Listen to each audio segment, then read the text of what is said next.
The idea for Crisis Core came quite late into the development of the compilation of Final Fantasy VII project.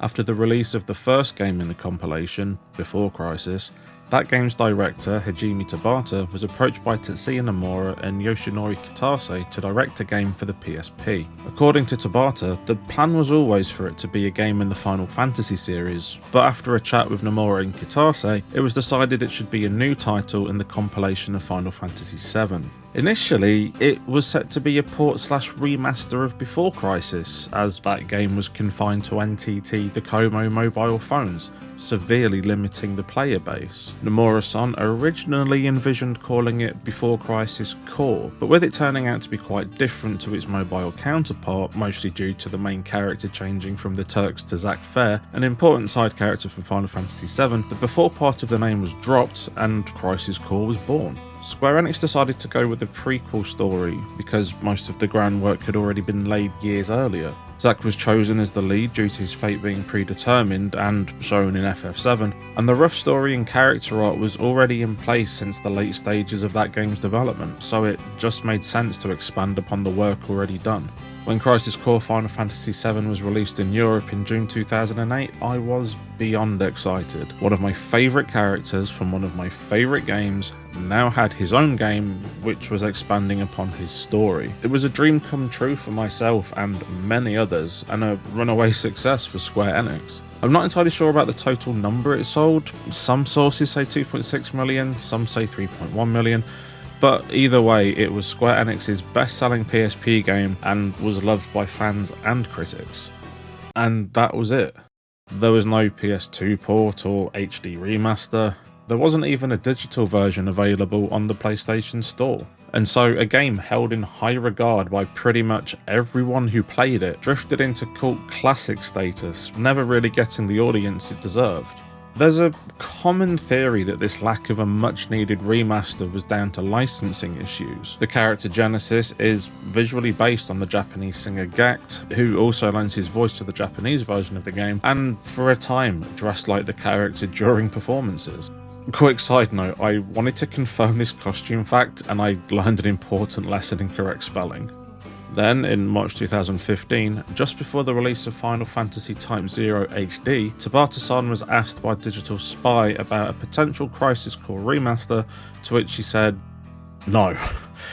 That game already had a worldwide audience, whereas Type 0 was limited to Japan, adding, it's not enough for us to simply want to do a remastered edition because we like a game. There has to be a stronger reason for it happening. We'd go back and change everything from the graphics to how loading works and everything else to make it fully native to the latest generation of hardware. That might be worth doing, but a remaster probably wouldn't.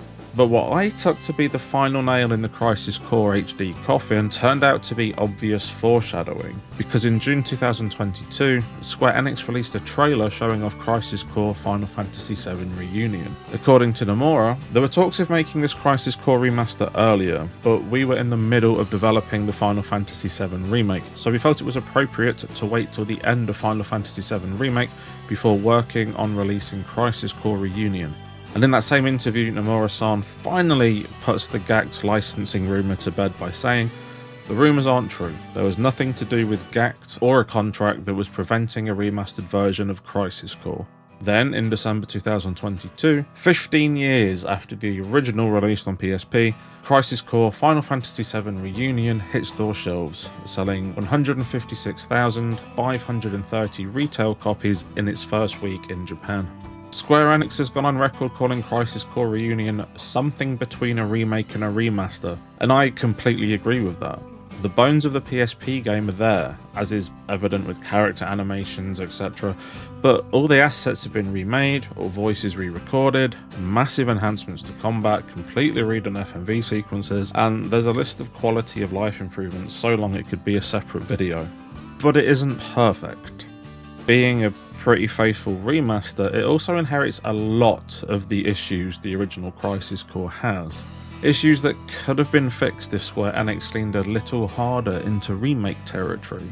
So my aim for this video is to compare both versions of the game and talk about why Crisis Core Reunion is an almost perfect remaster.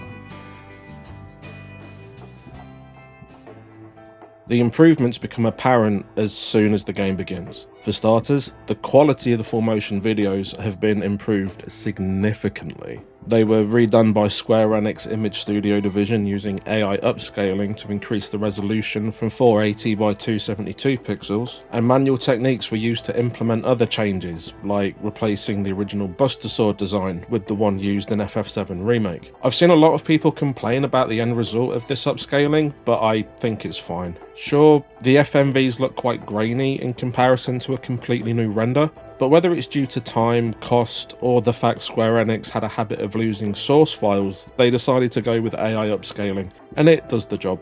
They've also updated the in-game cutscenes from the PSP, which used slightly higher fidelity in-engine models to allow them to be more expressive. Some of these cutscenes were then rendered, which looked fine when playing natively on the PSP, but when using a PSP component cable to play on a TV, or more realistically when using an emulator, which is how the majority of people will experience this, you can clearly see compression artifacts which gives these scenes an ugly look. I don't know if it was done to save space on the UMD, but most of the other in-engine cutscenes don't have this issue. These cutscenes have all been completely redone with the new in-engine models, which by themselves look good.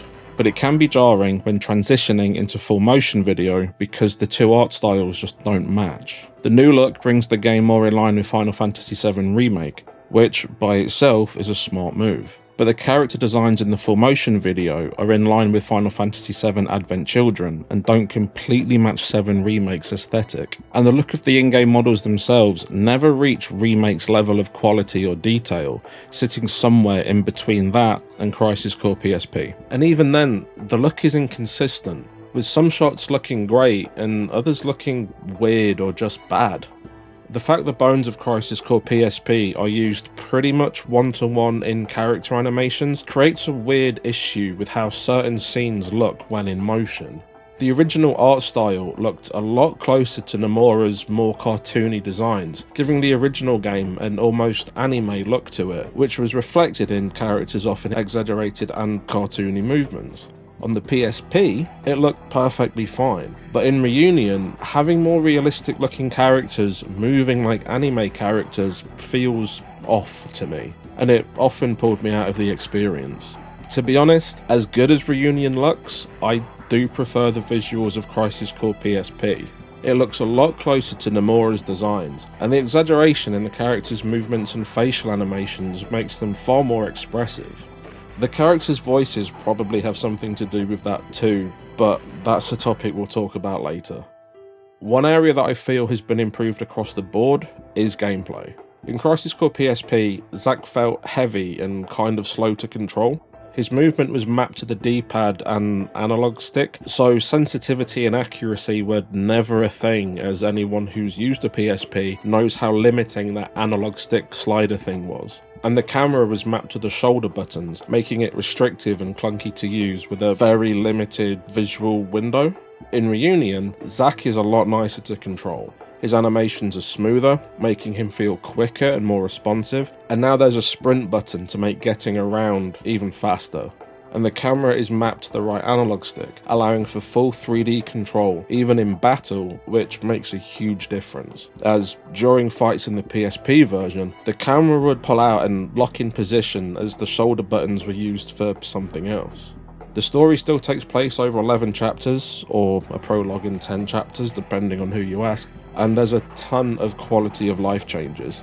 There's now a compass at the top of the screen pointing toward your objective, pretty much ripped from 7 Remake, and the map now has main and sub-events clearly marked in blue and orange, a feature that was frustratingly absent from the PSP game. The menus have been given a complete overhaul, and they look great compared to the PSP, which is good because you'll be spending a lot of time looking at them. One of the more annoying features carried over from the original is the mail.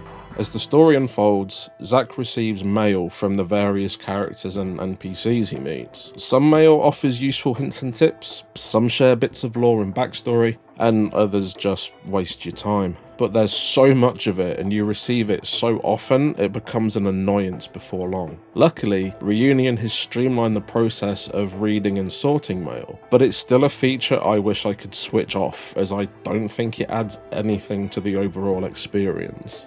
Annoyingly, there's now trophies attached to mail, making it something you can't ignore if you're going for that platinum. Items can be purchased at any time outside of battle by using the shops from the main menu, and more shops become available by finding their addresses in treasure chests, as gifts from NPCs, or as mission rewards. Being able to access a shop anywhere at any time always felt weird to me, especially coming off games like the original FF7. I felt that being able to buy items as and when you needed them made the game easier than it should have been. Items are no longer a commodity if they could just be replaced on a whim.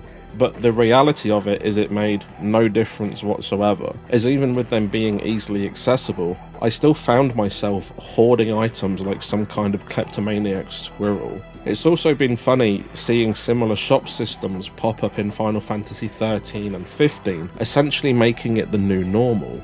It's possible to get through the game with just the shops you unlock naturally as the story progresses, but the items that become available with some of the hidden shops make the effort to find them totally worth it. On top of the inclusion of a generous autosave, there's an abundance of save points scattered throughout the story chapters. They are most obviously used for manually saving your game, but also completely restore your hit points, ability points and magic points, a feature that was sorely missing from the original game.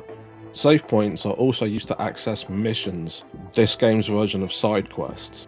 Completing missions will net you new and powerful materia and equipment, and each mission has a few treasure chests scattered throughout containing equally strong prizes.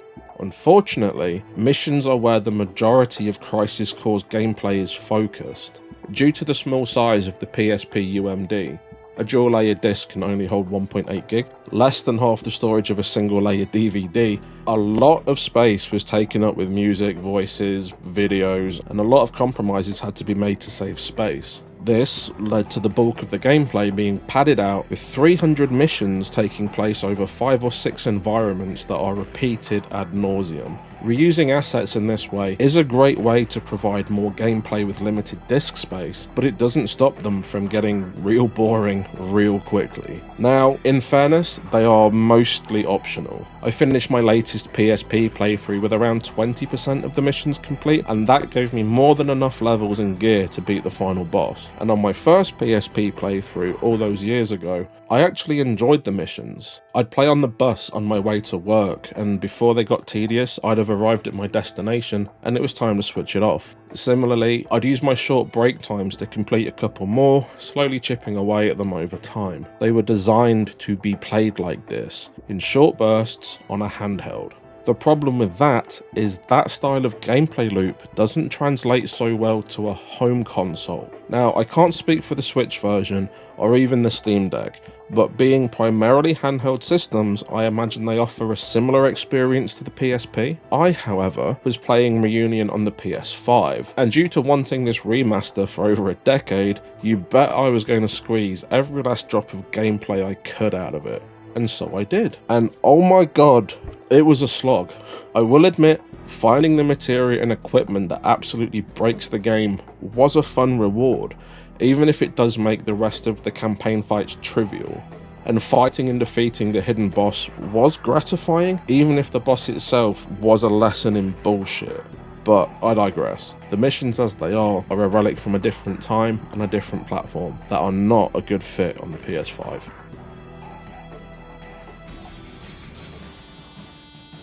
If there's one kind thing I can say about the missions in Crisis Core Reunion, it's that they allowed me to fully experience and experiment with a combat system, which has been improved upon the PSP original in every way.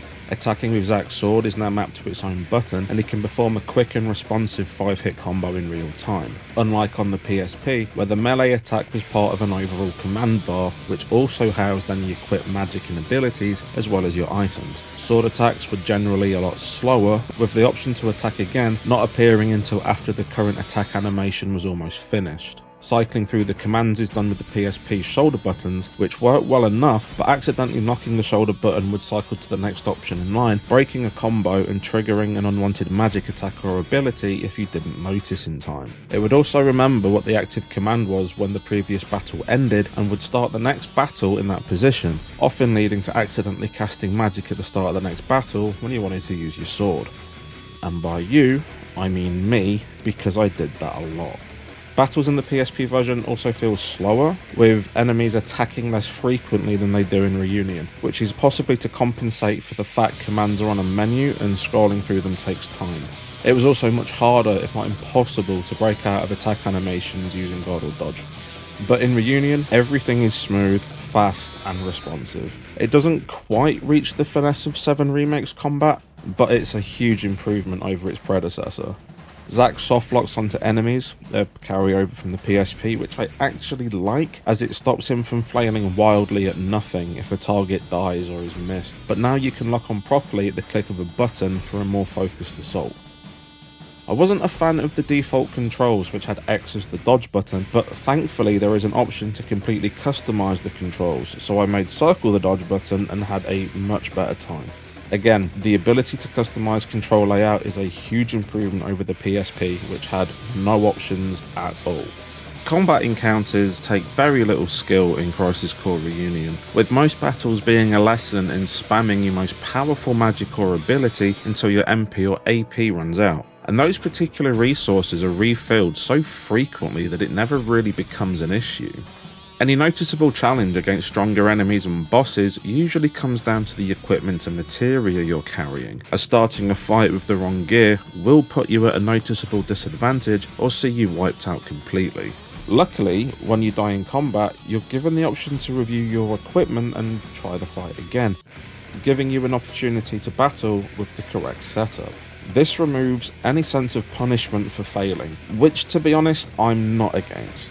A few years ago, I'd have accused it of being too easy, but now I'm pushing 40, trying to balance a job, a home and personal life, and this little YouTube channel. So it's nice to be able to mess up and not lose hours of progress, wasting my time and generally crushing my soul. This is a massive improvement over Crisis Core PSP, which will automatically kick you back to the splash screen if you die during a story chapter, losing any unsafe progress, or kicks you back to the save point if you die during a mission, which is better as it only loses mission progress, but still not ideal. Also, capturing this footage made me realise how difficult it is to die during the story in the PSP version. It's honestly crazy. And I never realised you can't die against the behemoth at the start of the game until I tried to do it for this video. Aborting failed fights also resets your items to what they were before the battle, removing a rather lucrative item farming exploit from Reunion. At a certain point in the story, Zack acquires the Buster Sword, and a new mechanic called Battle Stance gets introduced to combat. Pressing square and X together shifts Zack into Battle Stance, changing his regular attack into a slower but stronger attack, stops him flinching when hit by enemy attacks, as well as giving him an automatic guard for as long as the stance is active. Whenever Zack attacks using Battle Stance or uses command abilities while in Battle Stance, he gains a proficiency percentage which unlocks useful passive abilities over time, such as gaining HP and AP from defeated enemies or ignoring an enemy's barrier effect. And I know someone is angrily writing in the comments he also gets proficiency points by switching to Battle Stance just as an enemy attack is about to hit him, but it gives you such a small amount it's not really worth mentioning, so I'd save your energy if I were you. So, here's a hot take. I don't like Battle Stance. Activating it by pressing X and square at the same time is clunky and would often use an item instead. It only lasts for one combo.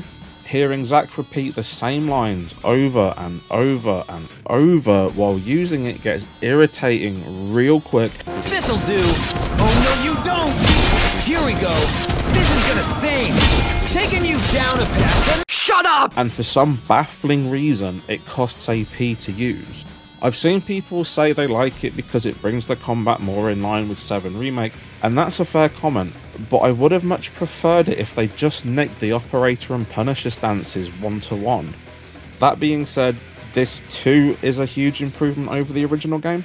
In the PSP game, once Zack acquires the Buster Sword, his earlier quick 5-hit combo is replaced with a slower 4-hit combo, and from what I can tell, there's no increase to your attack power. Another new addition in Reunion is the casting phase large enemies and bosses have before using their special abilities. When this happens, an ability gauge will appear, and attacking the enemy will lower the gauge and lessen the impact of the attack. And if the bar is reduced to 0 before the casting phase ends, the attack is cancelled. I really like this. Some of the special abilities can be devastating, so it's nice to have an option to lower the damage you'll take. It also adds a sense of urgency to boss fights and feels like a mechanic from an MMO. There's nothing wrong with the instant cast abilities in the PSP version, I just think breaking the ability gauge is more fun. Zack can equip Materia to use various abilities and magic, or gain passive effects such as increased hit points and magic points. At first, he can equip 4, but after a couple of story chapters, he's able to carry 6 at a time. The game throws Materia at you like it's going out of fashion, and you quickly become the owner of many of the same types. But not all Materia is created equally, and many have different values. These values affect Zack's stats, so it's best to keep him equipped with the highest value Materia. Materia also has the ability to level up and become more powerful, eventually leveling up to Master rank. I found it was a good idea to have a slot or two used to rotate Materia in and out of my setup to get as many leveled up as I could in case I needed them later, which I invariably did. Each Materia slot has a face button designated to it, and equipping a magic or ability Materia to a slot will assign it to that face button. It is then used in battle by holding L1 to bring up the Materia menu and pressing the button the Materia is assigned to, similar to quick ability hotkeys in 7 Remake or combat in FF14 when using a controller. So the new ability casting system and the true real-time melee combat make fights in Reunion a lot faster than in PSP, which also means the enemies attack more frequently, making the whole experience far more exciting. It's also only the in-battle item menu that's cycled through using the shoulder buttons, which feels much more natural and keeps combat at a fun pace. But these improved systems also make combat a bit more chaotic, and as I said earlier, it doesn't take long for fights to devolve into a game of spamming your favourite ability or magic attack. Enemies are strong or weak to certain elemental attacks, and Crisis Core Reunion is kind enough to highlight which elements enemies are weak against with an icon next to their name. Hitting an enemy with their weakness deals considerably more damage to them, often killing them outright, which is immensely satisfying.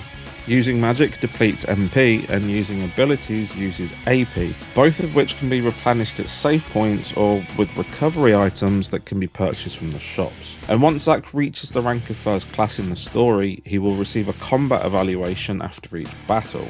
Meeting specific requirements such as finishing the fight with no damage or defeating an enemy with magic or a limit break etc. will reward a results bonus and restore HP, MP, AP or a combination of the three depending on how you did. This is a new addition to Reunion and I'm not sure I'm a fan. It makes it very difficult to run out of HP, MP and AP due to being able to farm fights for stat recovery, which in turn makes the game feel a lot easier than the original. I think it makes it feel more arcadey too, which I don't like. It's a weird complaint, I know, but whatever. Pretty early on in the story, you unlock the ability to fuse 2 materia together to create a new one. There are all kinds of rules that come with it, like new materia usually being set to level 1 unless 2 of the same materia are fused, in which case the new materia will carry over the highest level of the 2 that made it, and fusing master level materia creates higher level materia. Then there's parameter carryover, and to be honest, I don't understand the minutiae of any of this. The in-game tutorials talk about percentages and conversion rates, and my brain just isn't wired to understand any of it, and to be honest, it made a simple thing seem needlessly complicated. I personally found that just searching through all the possible combinations and fusing the ones with the biggest numbers got me exactly what I needed. This improves on the PSP in a couple of minor ways. Firstly, you can now see what the newly fused materia will be without confirming your choice of the second materia. Second, you can now fuse materia that you currently have equipped, which saves a whole lot of faffing about. And the materia menu now has categories to cycle through, making searching through your trove of magic balls much easier. There is still far too much materia though, and annoyingly, it can't be sold. It can, however, be turned into SP, which is used for materia fusion and spinning the DMW. It's also possible to use items to boost materia fusion once a certain key item has been found. Using items raises specific parameters in the soon-to-be fused materia and can give huge buffs to your stats, taking Zack to game-breaking levels of power. Luckily, Reunion hands out materia like treats at Halloween, so you're never in danger of blocking your progress if you fuse the wrong thing by accident. If anything, it encourages experimentation, and the game will often send you hints on how to create certain materia. Add to that the fact the PSP Crisis Core is 15 years old. There are countless fusion guides if you get stuck, and if you feel like using guides is cheating but asking for help isn't, the Crisis Core community itself is pretty great and very helpful as far as I've seen. So, Crisis Core's big gimmick is the Digital Mindwave, or DMW. The DMW is that slot machine looking thing in the top left of the screen, and its job is basically to hand out buffs. It spins automatically and costs a small amount of SP each time it does, but you don't need to worry about that as you get SP for winning fights and certain wins on the DMW. And unless you spend it all fusing materia, you'll never run out. The DMW consists of numbers from 1 to 7, and portraits of characters Zack meets throughout the story, with new characters being added whenever he meets and makes an emotional connection with someone. When 3 identical pictures line up, you get a limit break, which you can trigger at any time by pressing triangle to do a special attack, heal, or receive a buff depending on which character the limit break is associated with. You'll also recover some HP, MP, and AP. You can only hold one limit break at a time, so if you're holding on to one and the DMW gives you another, the one you're holding will be replaced, and limit breaks can't be carried over between battles. This is different and better to how they work in the original. In that game, limit breaks trigger automatically whenever they occur, whether you want it to or not. I love the limit breaks in Crisis Core Reunion, and they are so much more useful than just attacking or healing, as firing one off at the right time will cancel or ignore an enemy's special attack, and using this tactic saved my life on many occasions, especially against the hidden super boss. When the DMW matches 2 images, one on the left, one on the right, it enters a limit verge state. All that means is you're on the verge of a limit break, as in you just need to match one more picture. But while in a limit verge state, if any numbers line up, one of your materia will level up. For example, during a limit verge, if you get 2 1s, the materia in slot 1 will level up once. Or if you get 3 4s, the materia in slot 4 will level up twice. And if any numbers line up while the DMW isn't in a limit verge state, Zack will gain buffs, such as no MP or AP use, invincibility, stuff like that. But most egregiously, the DMW is also used to level Zack up. Despite what many people think, you do actually gain experience points in Crisis Core. However, there is no way to see them and no way to track them. You just have to take it in good faith that they're there. Once a certain amount of EXP has been acquired, the DMW will unlock the chance to line up 3 7s, and whenever this occurs, Zack gains a level and gets a little stronger. I'm honestly in 2 minds about this. On the one hand, not having 3 7s locked behind an EXP wall would make leveling way too easy to exploit. But on the other hand, if there's EXP, why not just level up the traditional way? There are times when I wouldn't level up for hours, as the fights I was in would be over before the DMW had time to reward anything. Then I'd have a period where I'd level up 3 or 4 fights in a row. I don't hate it, I just don't think it's as well optimised as it could be. I'd even be happy if I could see the EXP counter. At least then I'd know if I had a level up coming. It doesn't even fit thematically, with Zack randomly getting stronger, like with his limit breaks, because he's thinking about his friends or whatever. Because it isn't truly random. At least Reunion improves on the PSP version by allowing a level up to trigger at the end of battle. Anyway, the limit gauge has 5 stages that range between low and heavenly, and the higher the stage, the more limit verges occur, rewarding you with more frequent limit breaks as well as speed leveling materia. The DMW is essentially a representation of Zack's unfocused mind as it races during battle, occasionally settling for a second as he thinks about someone important to him, allowing him to focus for a moment.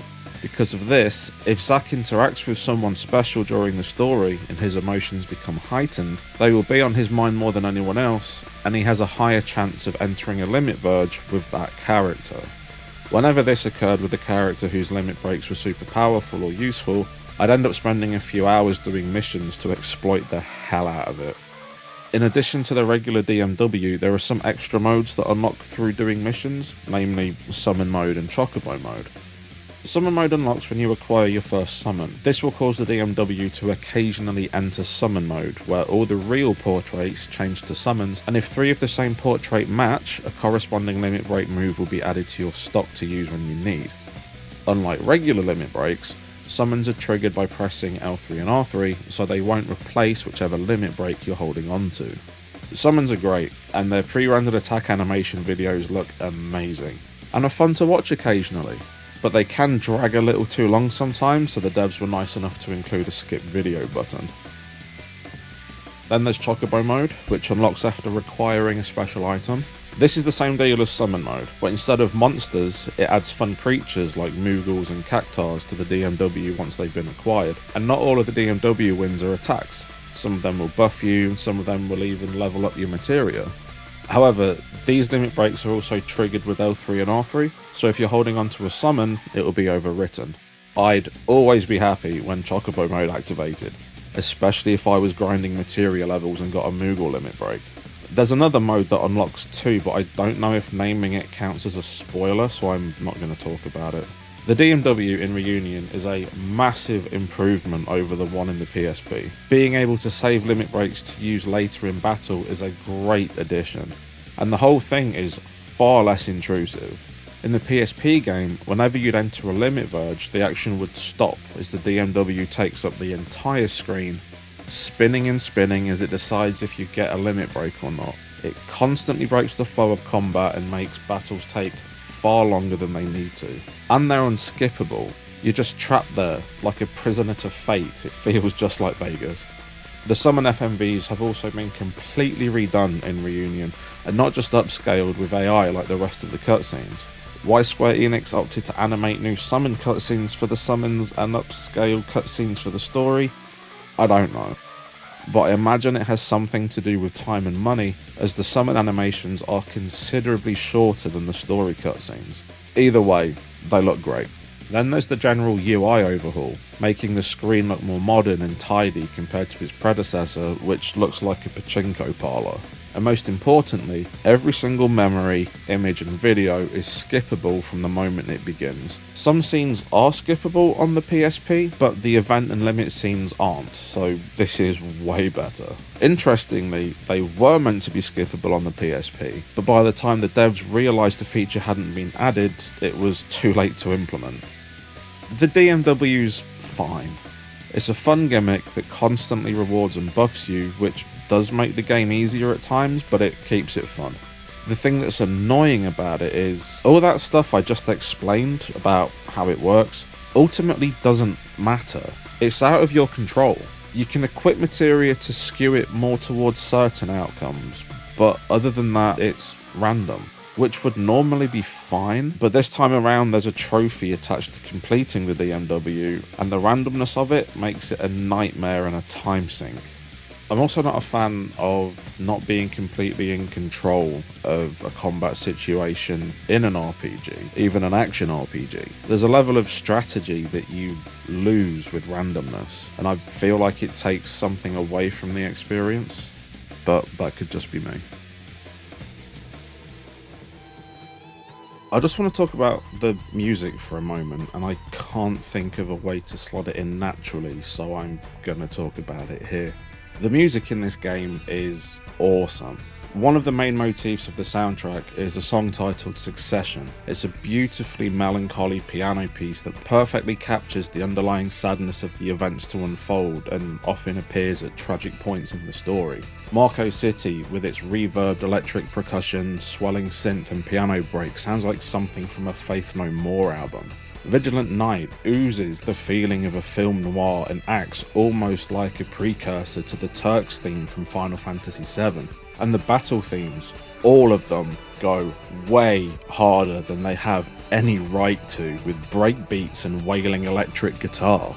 Roaming in the Afternoon Sun sounds like a summer's day in the 90s with its layered guitar and exciting tempo.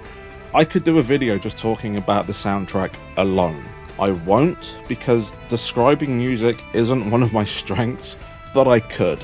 I've listened to this soundtrack a couple times a year since 2007, and every time I put it on, I'm blown away by how good it is. I honestly don't think there's a bad song on it. I'm a rock fan, metal, grunge, industrial, and this soundtrack just takes everything I love and mixes it up into this big emotional journey, and I absolutely adore it. It's my favourite Final Fantasy soundtrack, so the chance to experience it again in high fidelity honestly meant the world to me. There's just so much good in here. The Price of Freedom is one of the best songs to grace a game. Living Legacy is the perfect end credit medley, and the song Why by Japanese artist Ayaka is so powerful during that scene, it gets me every time. I highly recommend listening to it. So up to this point, Crisis Core Reunion has been a pretty great remaster. But one area that lets it down is the new voiceover. I know it's a meme at this point to talk about Zack's new voice, but it is bad. I have nothing against Caleb Pierce, the new actor playing Zack. I've never seen any of the TV shows he's been in, so other than 7 Remake, my only point of reference is a clip of a live action Fairly Odd Parents I found when researching who he was. Headed off to Gungaga. Zack now sounds like Peanut Butter Gamer doing an impression of Zack's original voice actor Rick Gomez, and it just doesn't work for me. You're a Turk too? I'm Cissney. Hey everybody, Peebs here! The first time Zack opened his mouth, my reaction was something like, he has a weird delivery and it genuinely made me cringe at times, but I'm not convinced it's his fault. One of the biggest changes Reunion has over the original is now all dialogue is voice acted, including regular NPCs, and so much of it is unspeakably awful. Oh yeah, if you want, you can stay and watch us generate materia. You're Zack, correct? Sadly, our days of working together may be coming to an end now. And a lot of the important main characters too just don't sound as good as their PSP counterparts. I thought I was just remembering the original game with a rose-tinted hearing aid, but after replaying it in its entirety for this video, I can honestly say the old performances sound way better, with the exception of Tyler Hoechlin, who is killing it as Sephiroth. He's going from strength to strength as he becomes more comfortable with the character, and I cannot wait to hear what he brings to 7 Rebirth. Personally, I think these subpar performances come down to 2 reasons. First off, and this is just speculation on my part, there's a very high chance these voiceover sessions were done remotely during COVID times, meaning not only would the actors be unable to bounce off each other in a studio, they wouldn't have been directed properly. A poor performance from one actor, probably their fault, but from the majority of the cast, that just screams director issues to me. And I know I'm one to talk with my voice and inability to read a script without sounding like a robot, but Reunion's voiceover isn't good. There are a ton of great videos doing proper comparisons and analysis out there who do a much better job talking about the changes in voice performance than I do, so I highly recommend checking them out. I'm going to talk story spoilers now, so if you don't want anything ruined for you, skip to the time on screen. Another area Reunion could do better on is the story. Bear with me on this. Something about Crisis Core's story always felt off to me, but I pushed past it and enjoyed it and then ultimately forgot about everything up to the Nibelheim incident. But playing it again now, I realised what that feeling was. I don't like Crisis Core's story. The main stripped down basic idea is great. Soldier First Class Genesis defects from Soldier and takes a bunch of second and third class soldiers with him. Then, during a mission to Wutai, Soldier First Class Dangiel goes missing. Soldier First Class Sephiroth and Soldier Second Class Zack are then tasked with hunting down and killing their friends and former comrades. Sephiroth refuses because they're his friends. Zack goes, all hell breaks loose, comes home and is promoted to Soldier First Class. Cue globetrotting adventure to find the rogue agents and discover what happened. This stuff is great, it's like an espionage thriller, but it's padded out with so many half-finished ideas it drags it down. Take Angeal for instance. We spend almost no time with him because he goes missing in chapter 1. We don't get to see how close he and Zack are, or see what a great mentor he is. We're given a little look, and then we're told everything else. This is the opposite of show don't tell. This is bad storytelling. Then there's Genesis. Personally, I don't have an issue with the constant poetry and that, hey guys look, this is just like Loveless thing he does. He's a rich, attractive theatre kid. He's going to be annoying, so it works. What I don't like is that his story is a watered down version of Sephiroth's from Final Fantasy VII. Celebrated soldier first class, finds out he was experimented on with alien shit, sounds bad, cue globetrotting adventure to stop him. And I really don't like the way he's shoehorned into the Nibelheim incident. It makes no sense for him to be there, it's dumb. Similarly, I don't like the whole "a funny thing happened on the way to Midgar" situation where after escaping Nibelheim, Zack takes a diversion to Benora to fight Genesis and set up the events of the Dirge of Cerberus post-credit scene. It feels like the idea for this game began with the Nibelheim incident, and the creators went, okay, we need to write something to get us there, which they did, but it was full of so much fluff that they ended up writing themselves into a corner. Then there's all the stuff with Hollander, who is probably the least interesting character in all of Final Fantasy. Actually, while I'm here, I'm tired of this one wing stuff. One wing Sephiroth? I get it. Safer Sephiroth had a wing, and he had One Winged Angel as his boss fight music, which over time has become Sephiroth's main theme. But in Crisis Core, they're just handing out wings like Oprah hands out cars. I mean, come on. I know it can be explained by Genova cells, but the truth is the first time a human-looking Sephiroth appeared in a game with a single black wing and One Winged Angel as his theme was Kingdom Hearts. And that has infected Final Fantasy VII ever since, and I don't like it at all. I'm just glad they nipped this in the bud, or it would have ruined the franchise forever. Anyway, there's also the Clone Army stuff, which to me feels like it was written into the story because the devs needed an excuse for copy-pasted enemy models to save space on the UMD. And that's the rub. A lot of Crisis Core story issues come down to the fact that PSP UMD didn't have enough space. Plot points that needed expanding on were trimmed down or removed completely. For example, a whole section of game was cut that would have showed Zack and Cloud travelling to Midgar after escaping Nibelheim that would have expanded their relationship. Instead of being told why they were close, we would have experienced it. Also, Zack finds out from Cisne that Director Lazard was helping Hollander all along and has now defected. It's explaining one of the most important events in the story so far, and it's a throwaway line that if you're not paying attention you'd miss. And did you know Lazard is the illegitimate son of President Shinra who infiltrated the company with the intention of bringing it down from the inside? That would have been a fun subplot to see in the game instead of reading about on a wiki. At the beginning of this video, when I mentioned Reunion inherited issues from Crisis Core that could have been fixed had they leaned a little heavier into remake territory, this is what I was on about. Square Enix had the perfect opportunity to add story content that was cut from the PSP release due to space, explaining plot points that were glossed over, giving us more time with characters and more detailed world building, not changing the story, but enhancing it. It's not like they don't have a precedent for this either. Kingdom Hearts has its final mix versions that add cutscenes and content, enhancing those stories, so why not this? Even the name of the game perfectly fits a director's cut. A reunion of cut content reforming to make a complete and perfect version. I realise I'm coming across as ungrateful now. A little, please sir, can I have some more? But I love Final Fantasy VII. And I love Crisis Core, and as good as Reunion is, it could have been so much more. And to be honest, the fact that apart from the voiceover, the only complaint I have about the game is bad storytelling and all the stuff that isn't in it, should say a lot about how good the game is. The combat is excellent, and the Materia fusion allows a level of customization not even the original FF7 has.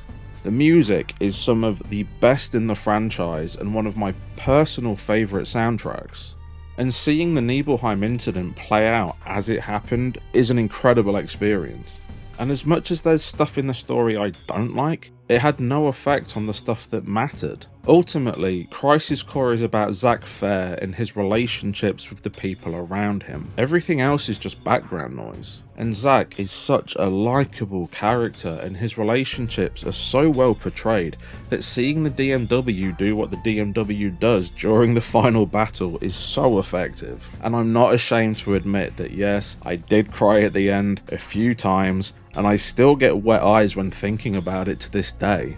Crisis Core Reunion takes everything great about the PSP original and makes it even better, apart from the voice acting. And I think that's why the stuff that could have been improved but wasn't stands out as much as it does to me. But everything said, Crisis Core Reunion is an excellent game, and it's a must-play for fans of Final Fantasy VII. There's a question I see online a lot.